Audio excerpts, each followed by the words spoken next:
FASFcast, o podcast da FASF, a sua faculdade do Alto São Francisco.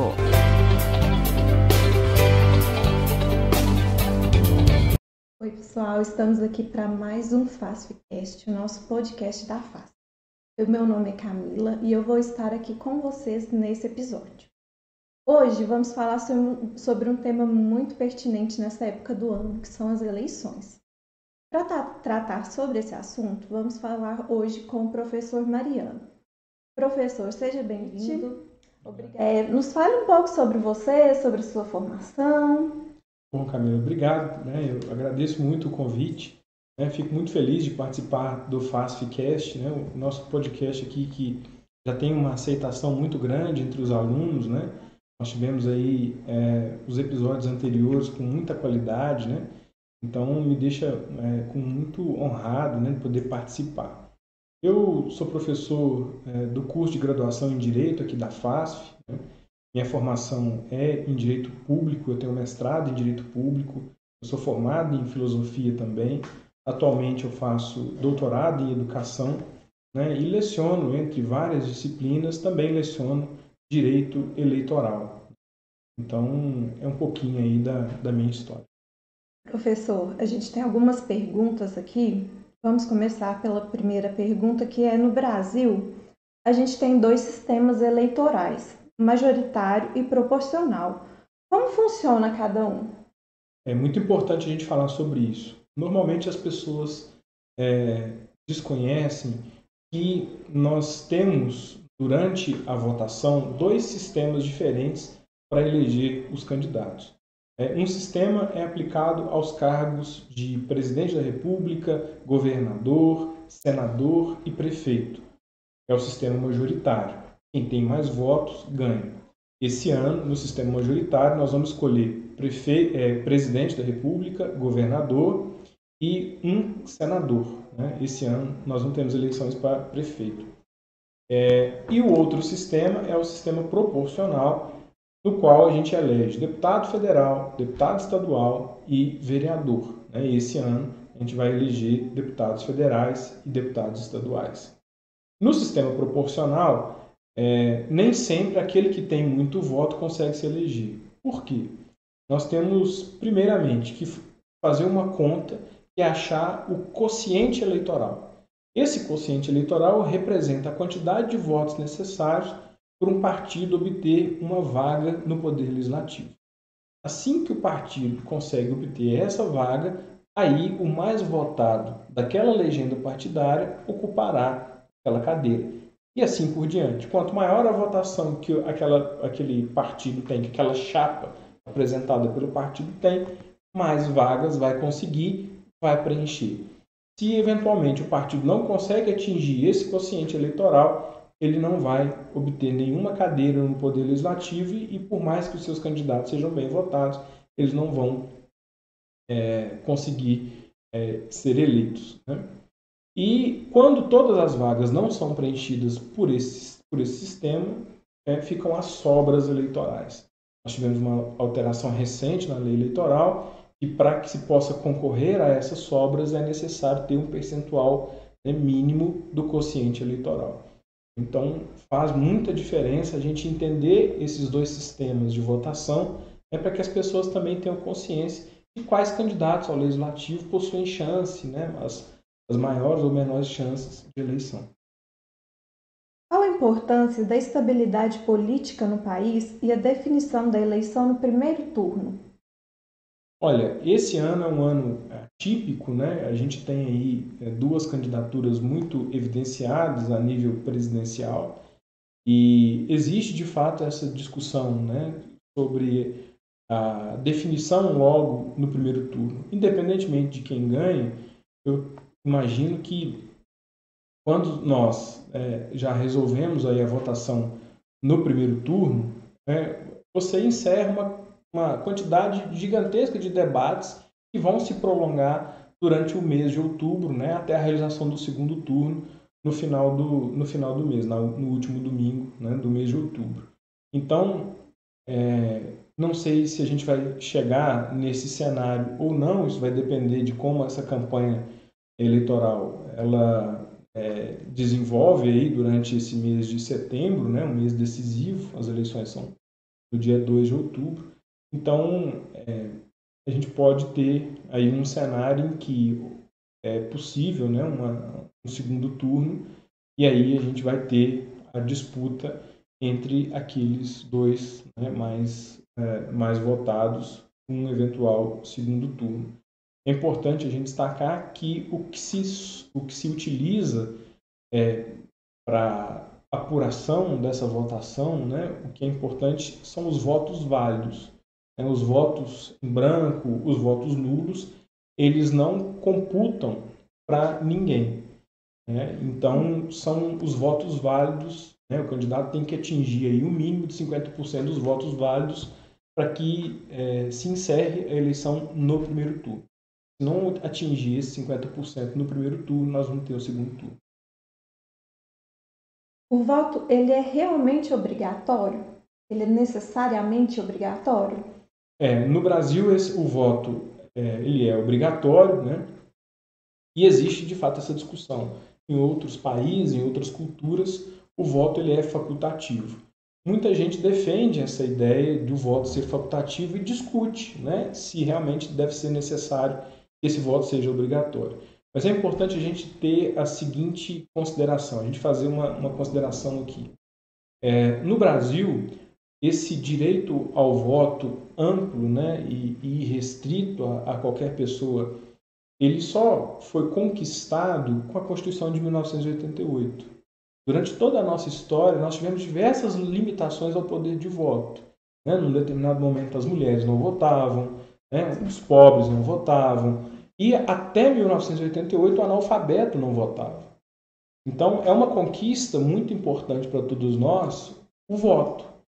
E o fato dele ser obrigatório, né, significa a gente valorizar também todas essas conquistas. Mais oportunidades.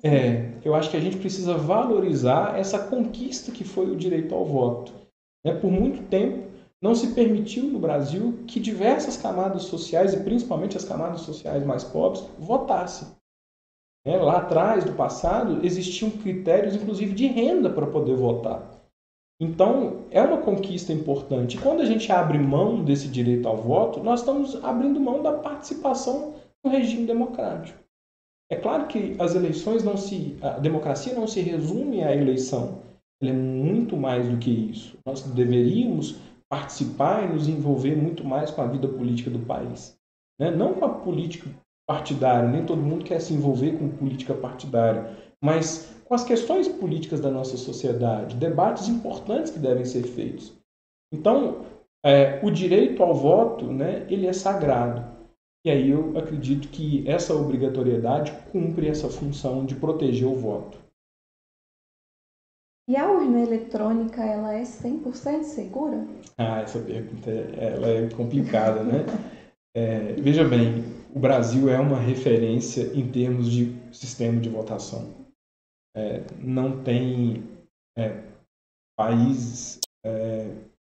outros países conseguem ter um sistema de votação tão rápido e tão seguro quanto o nosso. Infelizmente, a gente tem muita divulgação de notícias questionando a segurança da urna eletrônica e tudo mais. Mas nós já temos aí vários anos de utilização, diversas eleições, inúmeros candidatos eleitos, e não se chegou até hoje a nenhum dado concreto, nada real que se possa, no mínimo, duvidar da segurança das urnas eletrônicas. Ela é auditável? A urna é auditável e existem diversos modos da gente conseguir fazer essas verificações. Há diversos atos que se pratica antes de abrir a votação e depois que a urna é fechada no encerramento das eleições, e que permite fazer esse controle. E como o voto ele é sigiloso, não há se falar na necessidade de comprovação do voto do eleitor, porque isso violaria esse sigilo do voto, que é uma conquista importante também. Só você sabe em quem você votou. E isso permite que o eleitor vote com maior consciência. É isso que garante ao eleitor votar livre de pressões, né? E então é uma conquista importante e a urna eletrônica nos permite votar com segurança. Nós precisamos ter orgulho do nosso sistema de votação. É óbvio que nós temos muitas questões que podem ainda ser melhoradas quando a gente fala de eleições e de políticas, mas sem dúvida nenhuma a urna eletrônica é uma grande conquista do Brasil. Como você analisa a alta histórica dos jovens aos 16 anos quererem votar? Esse ano foi impressionante, né? A quantidade de jovens, de adolescentes de 16, 17 anos que procuraram a Justiça Eleitoral e se alistaram, né? Fizeram o seu título de eleitor. É bom lembrar aqui que o voto ele é obrigatório só para quem tem mais de 18 anos, né? A partir dos 18 e até os 70. Depois dos 70 também o voto não é obrigatório.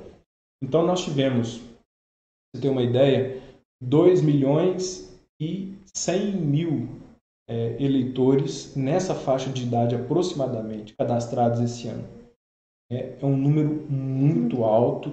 Nós temos aí uma comparação com anos anteriores. A Justiça Eleitoral divulgou essas estatísticas e foi um crescimento assim impressionante. Eu acredito que isso mostra a vontade de participar. Isso, bom saber que os jovens estão se interessando pela política, pelo país, né? Pela democracia. Isso. Né? Poder participar, né, e exercer esse direito, né, eu acho que isso nos enche muito de orgulho, né, porque a nossa juventude ela está se interessando. Né? E isso desfaz um mito de que as pessoas têm uma certa apatia com política. E eu acho que esse dado, né, mostra que está vindo uma turma aí bem interessada. E aqui, especialmente na FASP, Camila, nós tivemos uma participação importante aqui com um projeto de extensão que nós desenvolvemos junto ao Núcleo de Prática Jurídica, né? E que foi uma campanha de conscientização, né, desses jovens para tirar o título de eleitor. Né? A gente ajudou com cartilha, né, com o próprio ato, né, de tirar o título de eleitor. Então, a FASF pôde contribuir com a comunidade nesse sentido e isso nos deixa bastante orgulhosos, né, desse trabalho que foi feito e eu espero que todo mundo possa votar com consciência. E sobre as fake news? Pode influenciar ou atrapalhar o resultado das eleições? Uma pergunta boa, hein, Camila? Você me deixa numa situação aqui. Né? Mas, enfim, vamos lá. As fake news. Muito discutida essa fake news, fake news, né? Primeiro, eu vou te fazer uma confissão aqui. Eu não gosto da expressão fake news. Eu não sei, eu tenho a impressão de que fake news coloca o problema muito distante da gente. Você fala fake news, dá a impressão de que é algo sem importância. Quando a gente usa a palavra correta na língua portuguesa, que é mentira, verdade, que é informação falsa, né, que é uma notícia falsa, que é desinformação, eu acho que isso tem um peso muito grande. Né? Na língua portuguesa, né, você expressar, você está mentindo. Você está utilizando uma informação falsa. Talvez tenha diferente. Eu acho que isso mostra um pouco mais, né, o que está por trás daquele discurso. Né? E a lei eleitoral, a legislação eleitoral para esse ano de 2022, para as eleições, ela tem uma previsão específica para desinformação. Os candidatos eles são responsáveis pelas informações que eles divulgam nas suas campanhas eleitorais. E eles correm o risco, né, de ter aí aplicação de multa, eles correm o risco de sofrer processo por abuso de poder, né? Inclusive isso leva à cassação do registro, pode levar à cassação do diploma eleitoral, enfim, pode ter consequências graves, consequências pesadas para os candidatos que disseminam informações falsas, que disseminam informações imprecisas, porque tem uma diferença muito grande entre aquilo que é falso e aquilo que é impreciso. Então, a legislação eleitoral ela dispõe hoje que aquelas informações gravemente falsas, elas podem levar o candidato a um processo de responsabilização muito severo. Né? Então, eu acredito que isso representa um avanço dos anos anteriores. Nós tivemos muito impacto de notícias falsas, de criação de inverdade durante processos eleitorais anteriores e eu acho que essa experiência que nós tivemos lá atrás foi determinante para essas novas regras. O intuito disso tudo é permitir que o voto do eleitor seja tomado com base na verdade, com base nas informações corretas. Isso permite um voto consciente. O intuito disso tudo é que cada eleitor possa tomar a sua decisão, escolher o seu candidato com base na verdade, né? Com base no maior número de informações verdadeiras possível. Até porque a gente vive uma era de muita informação, né? Então nem sempre a gente consegue sair das notícias falsas, não é verdade? Então, quanto mais o eleitor tiver protegido das notícias falsas, da desinformação, mais nós estamos tornando o seu voto livre, consciente. E por falar assim em excesso de informação, né? A gente vê isso muito na internet. Sobre as enquetes nas redes sociais. É crime fazer esse tipo de enquete? Crime não é, mas é uma proibição, existe uma proibição da legislação eleitoral. A realização de enquetes e pesquisas eleitorais só pode ser feita nesse ano de 2022 com autorização da Justiça Eleitoral.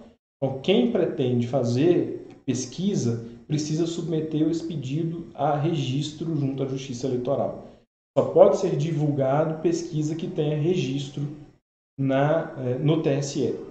Então, você precisa fazer essa solicitação, né? Normalmente, as empresas que querem divulgar, jornais, a televisão, onde a gente vê maior divulgação de pesquisas, né? Os institutos de pesquisa, eles solicitam previamente ao Tribunal Superior Eleitoral autorização para a realização de pesquisa, inclusive comprovando a metodologia que vão utilizar. Não é nada assim de qualquer jeito, né? Tem toda uma avaliação, uma metodologia, né? Tem todo um processo em que essa estatística tem uma comprovação científica, né? Inclusive. Portanto, quem faz pesquisas, quem faz enquete lá no seu perfil, na sua caixinha do Instagram, pode ser surpreendido com uma notificação da Justiça Eleitoral, talvez, né? E a multa é pesada, né? A multa a multa mínima é mais de R$50 mil, o valor mínimo de multa, né? Então é bom tomar cuidado. Às vezes a gente fica ansioso ali para saber o que o pessoal quer, quem que quer votar, né? Mas a realização de enquetes e de pesquisa sem registro, a divulgação disso nos grupos de WhatsApp, por exemplo, né? Você vai lá, tira um print, né? Fiz aqui uma pesquisa no Facebook, fiz uma pesquisa no Instagram e eu quero divulgar lá no grupo de WhatsApp. Isso pode ser perigoso, você pode responder junto à Justiça Eleitoral e aí a multa é pesada. Para finalizar, gostaria de te agradecer mais uma vez por ficar com a gente. Você gostaria de deixar algum recado para o pessoal que está aí, que vai votar esse ano? Bom, eu gostaria sim de deixar uma mensagem final, né? É importante que a gente participe sempre das eleições. É muito comum a gente ver na internet, a gente observa muitas manifestações incentivando as pessoas a se absterem do voto, a não comparecer, né? Uma forma de protesto. Eu acredito que esse não é o melhor caminho. O melhor caminho é poder participar, é escolher, né? É tomar a melhor decisão possível. É óbvio que muitos de nós gostaríamos que tivéssemos uma relação de candidatos diferente, né? Muita gente se mostra insatisfeita com os candidatos que se apresentam. Mas talvez seja uma oportunidade de mais pessoas participarem. A gente tem que incentivar as pessoas à participação política. A gente não pode ter ódio à política. O ódio à política ele é muito ruim para a nossa democracia. Uma democracia saudável é aquela em que há uma participação popular. E nós somos uma sociedade que participou muito da elaboração dessa Constituição que protege o voto e que protege a democracia.